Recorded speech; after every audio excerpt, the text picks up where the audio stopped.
All right, I got Clay Henry for a couple of segments here on Halftime, and we'll bring him in a moment. And the reason I'm going to take the phone call first is because Bobby in Cave Springs is carrying on the same conversation we've had for the first two segments on the show, and I know Clay will certainly have his opinion on this Ohio State college football playoff situation. Bobby, you're on Halftime. Thanks for calling in. What are you up to? Thank you, sir. How many teams are in the Big 12, Big 8, Southwest Conference, Texas and the Little Ducks, whatever that conference is? Do we know how many teams are in it? Or in each of those conferences? Are in that conference, but whatever's left of that, whatever that conference is. The point is they don't have 12 teams. Right. Yes, the Big 12, which now has 9. Right. And the rule says they have to have 12 teams to have a championship game. But we had to make an exception for them when Texas ran off the other members to allow them to have a championship game. We had to make an exception so that they didn't get shut out of the playoff game. Why are we surprised now that Ohio State wants to be in with 5 games? Man, you're right about that, Bobby. And if I remember correctly, Clay, was it the NCAA that had to allow an exception for the Big 12 to have a championship game because they had 10 teams? Yeah. I don't think it was the Big 12. I think it was the NCAA overall that did that, right? Yeah, and it really doesn't make any sense since they already play everybody. They play everybody. Right. They have a true champion, but it's like, okay, but we need that extra money. And we make up the rules as we go. I mean, it's as much like backyard football that I used to play when I was growing up. I mean, we just like, oh, okay, that's the out-of-bound marker over there, that pine cone, and somebody take their shirt off, and we're going to have shirts against skins. So there's 3. Since we're 6, there's going to be 3 shirts in other corners, and we've got 1 pine cone for a corner. That's what's going on here. Let's just make it up as we go. And I mean, we shouldn't be surprised what they've done. Bobby, are you still there? Are we done with Bobby? Yeah, Bobby's off. And thanks for the call, Bobby. Okay. Always good to hear from Bobby. The what we've got is the Big 12 has kind of played themselves out of it, with all their losses. The Pac-12 never really seemed like they were in it. I mean, every time one of those teams lost, you knew they weren't going to have more than 2 or 3 games, so they weren't in it, and they knew that. And there was some talk about Oregon is, but they had so many players opt out and injuries, and they really weren't a viable candidate. And so what we have is they're going to put in the conference champion from the Big Ten. They're going to, if it's Ohio State, if it's somebody else, no, they won't. But it's going to be the ACC versus the SEC. And they're the 2 leagues that were serious from the start of we're going to play. We're going to play. And we're going to play all our games. And Big 12 kind of jumped in late and did it too. In a meaningful way. They've played legitimate schedule, but they're just not anybody that's any good in the Big 12 this year. I mean, it's like I talked to somebody that I respect a lot, and they're like, they're just a bunch of JV teams. And, I mean, that's an exaggeration, but it's like, none of them are real candidates. So you've got, it's kind of an odd duck thing with Clemson and Notre Dame. Notre Dame, if they beat Clemson, then it'll be 1 team from the ACC. If Clemson wins, then it's going to be 2 teams from the ACC, and the SEC will have 1. That's the if Notre Dame wins, then you've got probably Alabama and Texas A&M and Ohio State. So that's the way I think it's going to shake out, and it's not right.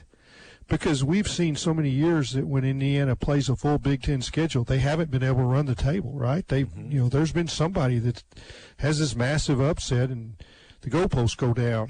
It's just gonna, it's happened. I don't see that Northwestern can do anything to stop them, and I don't think Michigan would have either. Michigan is a quote JV team. They're not the real Michigan this year. I sure hope that Northwestern does, because I look at Ohio State's schedule, and I just I don't think there's really much there that's all that impressive except the win over Indiana. I understand they were down like 26 players and 3 starting offensive linemen against Michigan State, so maybe that should stand for something. But 5 games. Maybe 2 of them are really impressive wins, because a win over Nebraska doesn't impress anybody anymore. A win over Penn State by 13. Penn State's terrible this year. They're down, yeah. Rutgers, come on now. But really what we have this year is you don't have – this isn't – nothing's apples to oranges from week to week, because you don't know – I can't remember who had what players when. I do know that Trevor Lawrence did not play against Notre Dame. I got that. But do you think anybody around the country knows that Arkansas had 1 scholarship defensive lineman per se? One in their top 2 depth chart against LSU. Nobody knows that. Nobody. We don't keep up with that kind of information nationwide. We do in Arkansas. We know what they had, and I'm going to guess that most people around the country just really couldn't tell you that KJ Jefferson played for Franks against Missouri. That was you're not paying that close attention to what's going on. So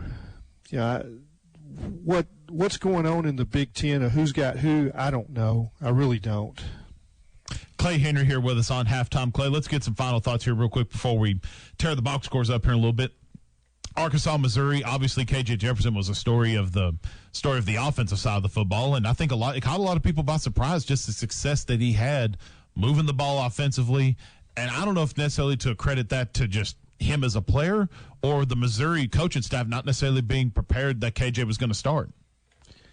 Oh, I don't think it's – I think they ran their offense. Yeah. I don't think they did anything different. I saw the same plays being executed in the same system.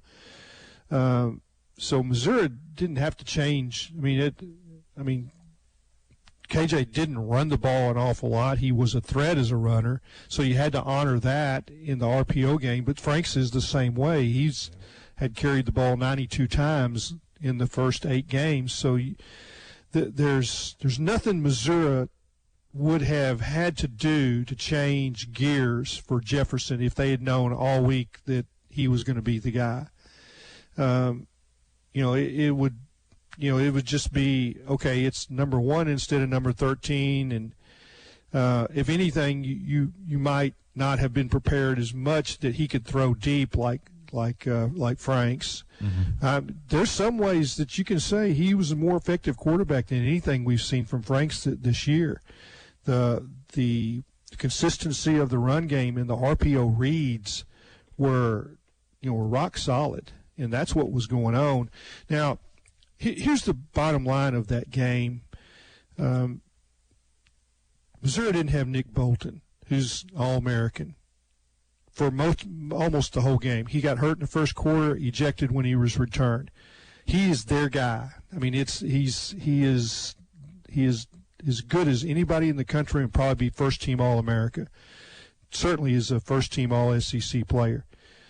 Arkansas didn't have Catalan in the first half. I'm sure that Missouri exploited some of that.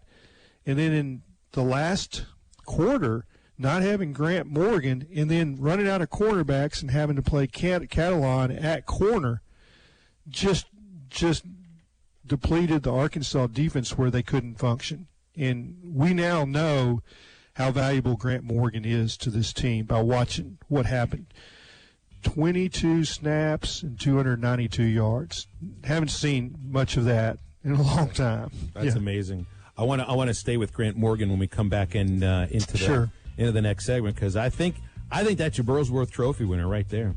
I also know if he doesn't win, it's an upset. Yeah, absolutely. There's no doubt that if you've owned a business that needs more security, or if you need more curb appeal for that business, then call the Fence Man, because they got a fence that can do both for you.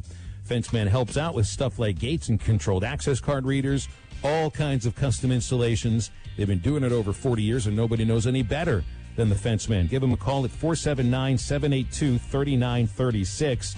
The Fenceman is a division of Quantum Property Services. All right, we got Clay for one more segment. Want to talk about Fred Akers. Want to talk about Grant Morgan. And maybe we'll get into some more Arkansas football against Alabama on Saturday, so stay with us. Well, let's see some of the awards that Arkansas football players and a coach are up for. I know Jalen Catalon is a semifinalist for the Jim Thorpe Award. I don't think he wins it this year, but I do think I think he's got a shot at it next year. And then yesterday, the word came out about Barry Odom, one of 56 nominees for the Broyles Award, one of 10 nominees out of the SEC alone, by the way. I don't see any way that Barry Odom wins this award.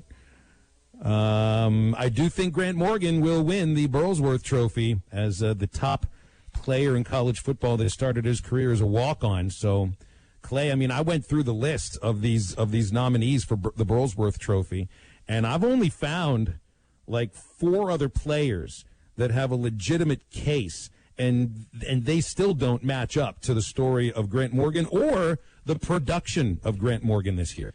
Yeah, so here's the kind of the nuts and bolts of that. And I was on a committee call for 3 hours Sunday, and we haven't finished. We still have we're going to have another committee, Football Writers America Selection Committee, which I'm one of the SEC reps for that committee. And so you go through and you discuss every nominee from every conference at each position. And we haven't done quarterback. Well, we know who that's going to be. It's going to be Trask or Jones from Alabama. Lawrence, I guess, has got a say in it too. But I figure the winner of the SEC championship game, if unless they both just flop while doing that, is probably going to have that trophy, and maybe the Heisman as well. Football Writers All-America Committee. But anyway, just going through offensive line, all of the defense, and that was what we discussed. None of those guys that we discussed are on this list for the Burlsworth. I mean, they're not on there. So I'm not familiar with any of those names. It's kind of like you say. But Grant was, he was discussed for first-team All-America and got quite a lot of votes. And it's now he's not going to get any more tackles. I don't think he's going to play anymore. I mean, his knee, I think it's a second knee injury from what I'm gathering. So he's probably done. I guess maybe a bowl game, but he's not going to play against Alabama. But I would be stunned if he wasn't the winner of the Burlsworth Trophy. And that's not to say that committee, which is really good, I mean, Marty's done a great job with that committee, that there'll be somebody that's comparable to Grant that, is another finalist and could win. But, we all love what we see of Grant, so it's hard for us to imagine anybody else winning. I looked through Arkansas State defensive end, tight end, T.W. Ayers, I think has a case. The Boise State defensive back who returns their kicks, Avery Williams, I think he's got a case. Dax Milne, the wide receiver for BYU, and linebacker Chris Bergen out of Northwestern. He's in the Blitkoff finalist, okay. Yeah, but Grant I still think has had more production than any of them as far as his position's concerned. Well, what he's worth to his team, too. It's incredible. Sure. I want to ask about Barry Odom. Some of the numbers for the defense are not pretty when you're looking at the rankings. They're 103rd in total defense, 92nd in scoring defense, 102nd in team sacks, 116th in first downs allowed, 109 is their ranking in third down percentage. This is out of 127 schools. This is near the bottom of the barrel. Yeah, but the interceptions, and they've got Alabama to right, and they've got Alabama to come, and the numbers will get worse. They will. I mean, it just with what Arkansas has left to play with, the depth has just been depleted, and it's going to be tough to stop Alabama. You can measure success in this game as like, okay, they punted twice or they punted 3 times. I mean, that's what it's going to be. And I mean, that doesn't mean that Arkansas can't score some points and make it a game, but that's what they'll have to do. They'll have to, because there's not anybody stopping Alabama this year. And we went through. You could have named 3 of their offensive linemen as first team All-America. 3. Just think about that. You got 5 and 3. 2 of them probably, Leatherwood and the center, Dickerson, are just terrific. And you've seen some great offensive lines and how little pressure Arkansas has gotten against those guys. Well, these guys are another level up. Have you seen improvement in the secondary? Because that's also where Barry Odom's specialty is defensively. He coaches the safeties. So, and I think that's one of the reasons why he is nominated for the Broyles Award. It's also because of his safety work, and that's been the really the strong point, I think, of the Arkansas defense. Yeah, they're just beat up at this point and depleted. And when you start having players opt out and your depth, and that's what got them in the fourth quarter as much as Morgan being out, is that they were just void in the secondary. Hudson Clark he can make some plays, and he did make some plays in that game, knocked away some passes and had some coverage, but they pick on him enough that like all cornerbacks give up plays. So I got home Saturday night, and I'm watching Alabama and LSU, and there's Darryl Stingley, a first-team All-America last year, and he's lining up on Devontae Smith and getting beat in Arkansas, and Treylon Burks beat him. So cornerbacks give up plays, and I don't care who they are. Patrick Surtain hasn't given up many with Alabama, but he has given up some. But it's if you've got a corner on one side that's covering, and the other is a little suspect, well, then every play goes over there. And that's just kind of, we disqualified one guy for All-America because he made an unbelievable amount of tackles. Well, his stats are good. So, okay, well, what does that tell you about a cornerback if he's making all the tackles? You got a they're lot throwing of to his side, or they're running to his side. Yeah, and if it was for no gain, well, they'd quit doing it, wouldn't they? Mm-hmm. They just would. That's true. It's funny, too, the way you describe defensive backs and cornerbacks. I kind of align that to, like, relief pitchers in baseball, because they're easy to hate on these guys at those positions because relief pitchers are just going to give up runs every once in a while. They're going to give up a lead because of where they're pitching in a game. And cornerbacks, they're going to give up passes. They're going to give up big plays on occasion, just the nature of the game. Yeah, they play in a 70-game college season. The relief pitchers are going to pitch 40 times, right? Right, exactly. So, all right, somebody mentioned earlier Bo Schembechler rolling over in his grave, hearing the Michigan athletic director try to get Ohio State into the college football playoff. So I want to ask, that seems like something that's really odd to hear. What about the idea of a former Razorback becoming the head coach at Texas? I did not know the story of Fred Akers until I read his obituary and then did a little more research on him. What a spectacular story and a spectacular life. Really amazing. Oh, it is. Yeah, and was a great guy. Everybody had much respect for him. Even if he's coaching at Texas, you couldn't hate on him. And then, he didn't flop. But when you think of the weapons that you would the riches of that you would inherit at Texas, he didn't actually prosper either. So that they would start out the season, it might be ranked real high, and Arkansas beat them when they were number one, maybe twice. So you couldn't hate on Freddie for that. It's part of great Arkansas victories, and then he was a much-loved player at Arkansas. Really, really a neat guy. And, I don't say that much about Texas people, but he's one of ours. Well, he also just seems, look, he played on Frank's first team, then became a coach under Frank. He's one of Royal's assistants during the 69 season. He's the coach for Earl Campbell when he wins the Heisman Trophy. This guy was...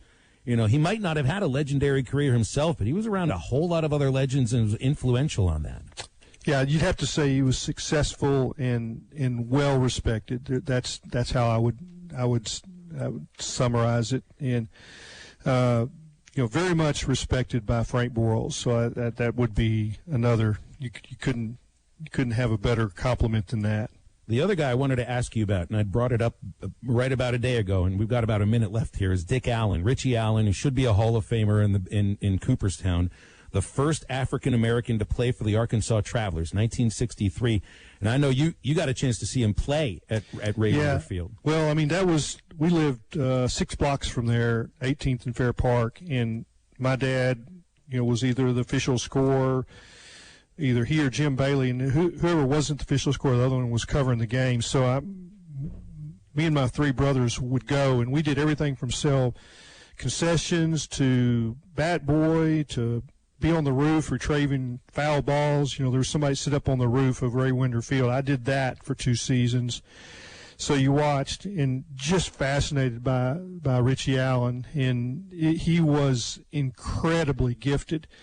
The only thing I can remember talking with Jim Bailey and Jim Elder that he was struggled. They had a dump, and a dump is a raised area to the fence in left field, and he could not play that dump. The ball, and he would stagger up that thing, and I mean I know he cussed it, and but yes, all the tools. Wasn't in Little Rock long because he was so good. Yeah. Clay, appreciate you, man. Thank you. Thanks, Clay. You got it, guys. All right. Hey, SmackDown. Yes, sir. Plans today? You want to go over to Joe's, or you want to walk in there ever again? I think I'll get over it. I'll get over it just because today is half price apps and taps. Today at Joe's Grill and Cantina, get over there. That starts after 5 o'clock p.m. They've got their new Sippin' Saturday brunch bar. You can see more about that this coming Saturday. They're at 3400 South 74th Street in Fort Smith, across from Hearts, 479-478-9600. Hour 2.